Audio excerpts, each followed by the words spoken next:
It was a grand start to the India men's hockey team when you have to look at the FIH World Cup, because breaking news for you people, if you're joining us right now, India has started their Hockey World Cup campaign on the ultimate high by beating Spain 2-0. It was a magnificent performance, if you have to say, a contrasting performance across two halves. The first two quarters saw India absolutely dominating possession and also ensuring that they kept their aggression up to a big level. Under all that aggression, the Spanish defense absolutely wilted, and in the 12th minute of the first quarter, India capitalized with Amit Rohidas having a penalty conversion. After that, as the second quarter came and we were approaching towards half-time, it was Hardik Singh. Hardik Singh, who has been in fantastic goal scoring form even during the CWG and even during the India-Australia series, doubled the advantage 2-0. But after that, if you have to look at it, India might have been comfortable with the margin that they had, but they squandered some very good goal scoring opportunities. For example, Harmanpreet Singh, one of India's ultimate drag flick penalty corner specialists, managed to miss a penalty. One penalty was actually disallowed because of an infringement, and the referee disallowed Harmanpreet Singh's penalty.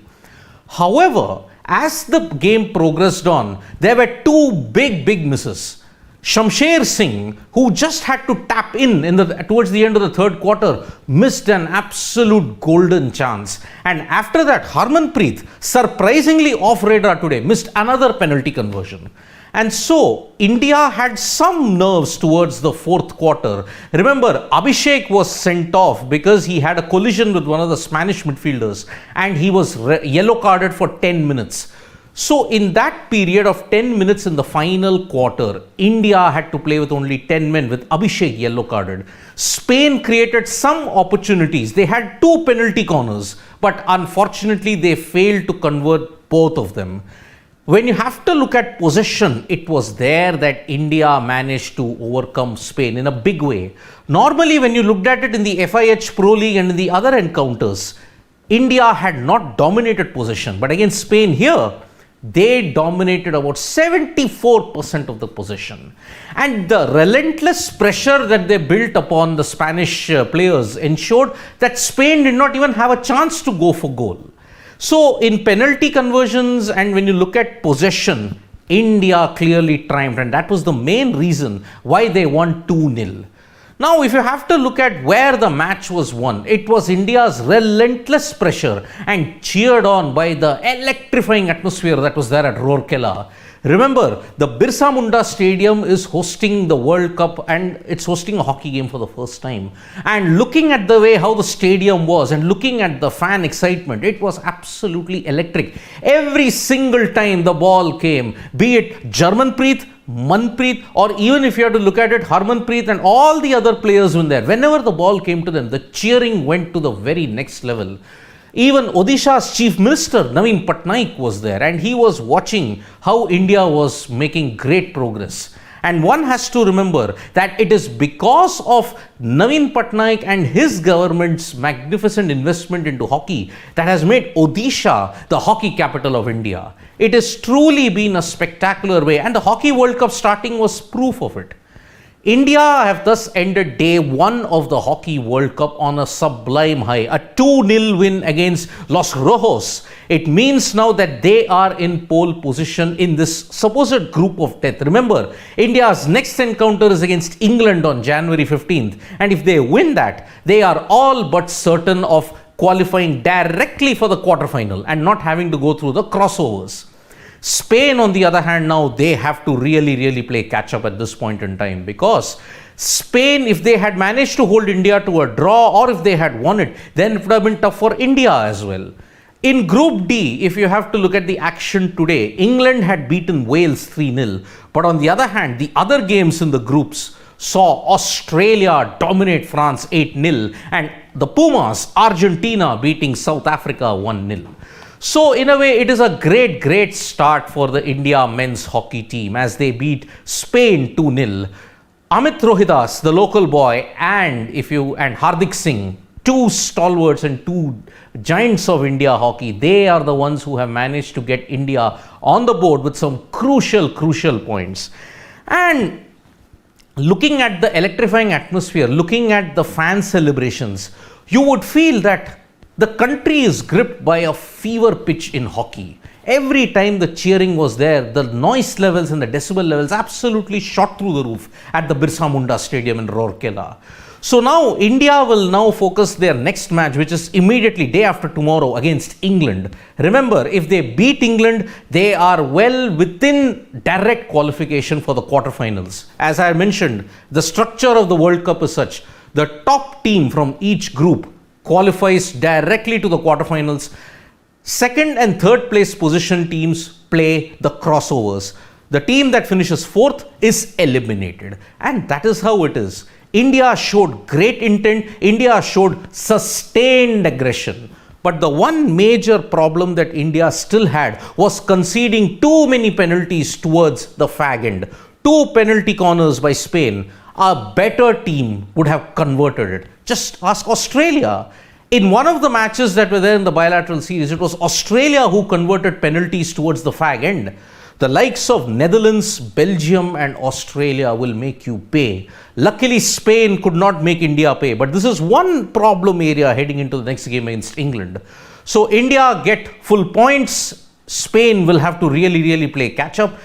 England, on the other hand, they have a massive encounter against India coming up. And so one hopes that India can maintain the pressure and they can maintain the aggression, and that helps them reach the quarterfinal stages. And so, yes, huge appreciation, Rajendran, absolutely, yes. England will not be an easy opposition. Saurabh Srivastava, agree, absolutely agree. The last time India played England, it ended in a 4-4 draw.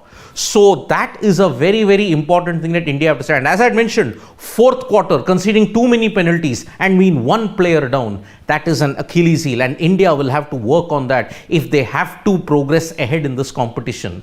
We had all stated India might reach the quarterfinals and the semi-finals easily, but it is in that stage where India will face the ultimate test. Remember, 3 major teams stand in India's path. One is Belgium, the other is the Netherlands, and the third are the Kookaburras, Australia. And the Kookaburras have made a massive statement of intent. Group B is a trickier group as well, because Belgium, Germany, Japan and Korea, that is an even tougher group, along with Group D.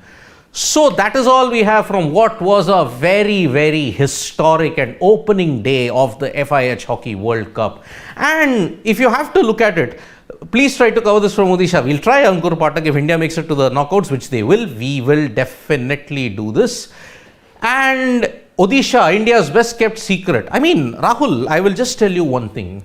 The amount of investment that Odisha has made right from 2015 onwards until 2023 when it came to hockey, it's been phenomenal. And we have to thank Naveen Patnaik and the initiative that his government has taken. Because prior to that, India were struggling to make an impact in hockey. But if you just go through Bhubaneswar, you just go through Rourkela, the facilities that are there is absolutely world class. And that is the reason why. Remember, why did India struggle in world hockey from the 80s until the 2010s? Because the transition from grass to turf made it very difficult.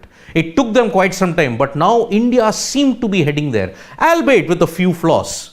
But we have to know that India's physical play when it comes to hockey is not up there. If you have to match up to Australia, if you have to match up to the Netherlands, that's where India will be really facing the heat. So India will take on England on January 15th, which is Sunday, and India's final league game in Group D will be against Wales. If India gets through this group directly into the quarterfinals, it's a big morale booster, because India are ranked number 5, Spain are ranked number 8, England are ranked number 6.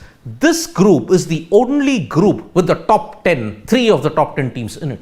So if India goes directly from this group, it gives their confidence a massive boost indeed. And yes, if you can take some more questions. So good to see India start on a winning note. I've already answered that. Can we see something else? HIL, yes, absolutely. Sabab Guy, thank you so much. I would just want to ensure that we will cover hockey in a very, very passionate way. Of course, you would have seen in our lives, whenever India did well in the Commonwealth Games, whenever they didn't do well, the India versus Australia series, the FIH Pro League, Sports Today has always been there to cover India's progress. And that is why we will continue to monitor whatever happens in the FIH Hockey World Cup. It has been a grand start at Rourkela. And if Rourkela has this to offer, then the fireworks and spectacles that will be there in Bhubaneswar will be a sight to behold. And remember, all the knockout stages matches will happen in Bhubaneswar, the Kalinga Stadium. India have an excellent record at the Kalinga Stadium. Just ask Belgium, just ask the Netherlands. But when they reach there in the quarters or in the semi-finals, it will be a big deal. So thank you so much, folks, for joining us for this live. We'll be back with more updates. Remember, January 15th is the next big day for India hockey. We will be there for all the updates. Press the like, comment and share button. We are also there on Facebook, Twitter and Instagram. And don't forget to download the AajTak mobile app as well as check out their websites. Thank you.